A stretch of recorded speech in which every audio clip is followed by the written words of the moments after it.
자, 이 위장, 위 건강이라는 게 조금만 신경을 안 써도 다시 또 아파지고 재발하기 쉽잖아요. 그런 만큼 평소에 꾸준한 관리와 노력이 필요할 것 같은데 최효주 원장님, 위장 건강을 지키려면 평소에 어떤 것들을 하면 좋을까요? 네, 이제 위장 건강을 지키기 위해서 해야 될 여러 가지 방법들을 제가 환자들한테 설명을 드리면은 네. 다들 싫어하세요. 왜요? 뻔한 얘기를 하냐, 아. 거의 잔소리처럼 여기시는데 네. 사실은 엄청 중요해가지고 하는 말이거든요. 네. 평생 약에 의지하실 게 아니면은 이 습관을 좀 지켜주시는 게 좋습니다. 네. 그래서 이제 제가 그 이유를 들어가면서 설명을 드릴 테니까 좀 합당하다고 생각하시면 지키시면 좋을 것 같아요. 예. 첫 번째는 꼭꼭 씹어 먹는 게 중요합니다. 예, 그래서 이제 우리가 음식을 잘게 씹어 먹으면은 네. 그게 이제 위장으로 편안히 내려가거든요.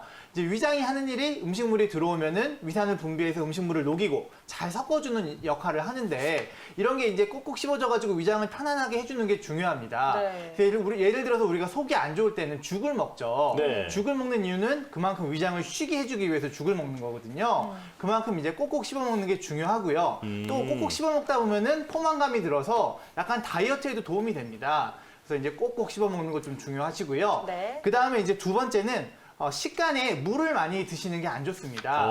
왜냐하면은 네. 물을 많이 먹다 보면 위산이 희석이 되기 때문에 소화를 잘 못 시키게 됩니다. 그래서 뭐 어쩌다 한 번씩 드시는 건 상관없지만은 물을 습관적으로 드시는 분들, 네. 특히나 이제 탄산을 좋아하시는 분들이 있어요. 네. 그래서 이제 탄산을 먹으면 이렇게 시원하니까 드시는 분들이 있는데 이런 부분들을 조금 피하시는 게 좋습니다.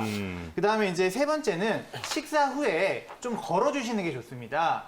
이제 역류성 식도염이 있으신 분들은 잘 아시겠지만은 식후에 바로 들어눕거나 앉게 되면은 갑자기 막 이렇게 가슴이 타는 것 같고 뭐 신물이 오르기도 하고 네. 뭐 기침이 나기도 하고 이런 여러 가지 증상이 생기지 않습니까? 그래서 이제 동의보감에는 식후에 한 300보 정도 걸어주라 이런 얘기가 있습니다. 네. 좀 가볍게 걸어주면서 소화를 좀 촉진시키는 이런 걸 하시는 게 좋고요. 네. 그렇다고 이제 너무 막 뛰거나 이러면 오히려 얹히겠죠. 네. 이런 부분들은 좀 피하시는 게 좋겠습니다. 네. 그다음에 이제 네 번째는 식사를 규칙적으로 하는 게 중요합니다.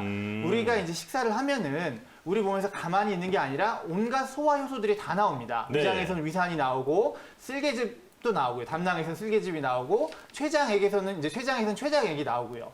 엄청나게 많은 소화 효소들이 나오는데 이런 것들이 그냥 나오는 게 아니라 하루 종일 나오는 게 아니라 뭔가 좀 갖추고 있다가 한 번에 나오거든요. 네. 그래서 이제 뭔가 우리가 규칙적으로 식사를 해야지 배꼽시계처럼 뭔가 식사 때가 되면 배가 고픈 것처럼 규칙적으로 식사를 해야지 소화 효소가 원활히 나오면서 소화가 잘 됩니다. 그래서 이제 어떤 규칙적으로 식사를 하시는 게 좀 중요하고요. 네. 그다음에 마지막으로는 위장에 부담되는 음식을 조금은 줄이실 필요가 있어요. 네. 나중에 이제 좀 소화가 잘 되면 좀 드셔도 되는데 위장이 좀 부담될 때는 너무 기름진 거, 그다음에 너무 매운 거는 점막을 자극하죠. 그다음에 이제 어떤 카페인 같은 경우는 위산을 자꾸 분비를 시키고 네. 술도 좀 그렇고요. 이런 것들을 좀 피하시는 게 좋고 마지막으로 이제 어디 통증이 있으셔가지고 이제 어쩔 수 없이 소염 진통제를 달고 사시는 분들이 계세요. 근데 이제 이런 소염 진통제의 대표적인 부작용이 어떤 위장 출혈이나 위궤양입니다. 그래서 이제 꼭 필요한 경우에는 드시되 너무 습관적으로 드시는 거는 피하셔가지고 이런 여러 가지 위장 건강에 좀 도움이 될 만한 것을 신경 쓰셨으면은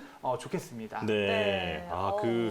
들어보니까 네. 정말 당연한 얘기. 저희 아빠인 줄 알았어요. 정말 장소인 줄 알고 우리 아빠가 오늘 방송에 나오셨구나. 맞아요. 네. 당연한 얘기라는 생각이 드는데 제가 그 말씀을 들어보면서 좀 정리를 해보니까 네. 한마디로 위에 좀 불필요한 자극을 주지 말아라. 맞아요. 네, 이렇게 정리할 수 있을 것 같습니다. 네, 그리고 뭐 식사 후에 가만히 있지 말고 300보 정도 가볍게 걷는 게 도움이 된다라고 하셨는데 네. 걷는 거 말고도 우리 위장을 조금 더 자극할 수 있는 움직이게 만들 수 있는 운동법이 따로 있을지 궁금하거든요.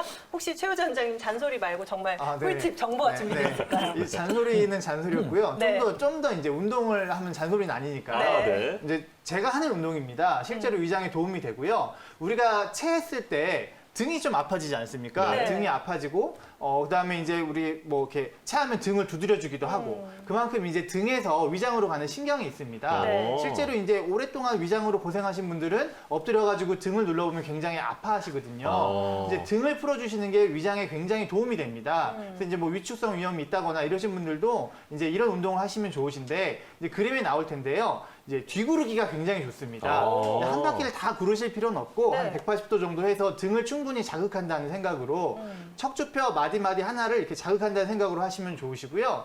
저 같은 경우는 자기 전에 한 2, 30회 정도 이렇게 등을 좀 자극하는 운동을 하고요. 뒤구르기가 좀 힘드시다 하면은 이제 폼롤러 같은 거 이런 걸로 이제 등 부위를 이렇게 문지르면서 자극을 하면은 소화가 좀 안 되도록 트름도 나오고 방구도 나오고 하는 식으로 어느 정도 이제 이거를 습관화 시켜가지고 매일매일 하시는 거는 좀 도움이 많이 되실 것 같습니다. 아. 원장님 그럼 혹시나 음식을 먹고 급체를 했을 때도 지금 관련된 동작들 뭐 등을 자극하는 걸 자주 해주면 좀 급체가 풀릴 수 있을까요? 급체인 경우는 네. 풀릴 좀 수도 다르나요? 있습니다. 예, 풀릴 수도 있고 이제 가볍게 체한 경우는 그렇게만 해도 등만 자극해도 풀리는데 네. 너무 꽉 막힌 경우는 이제 또 다른 방법도 좀 써야겠죠. 아, 네. 네. 일반적으로 소화불량이 좀 있거나 네. 아니면 좀 잠깐 체한 것 만성 같다. 위염. 네, 이렇게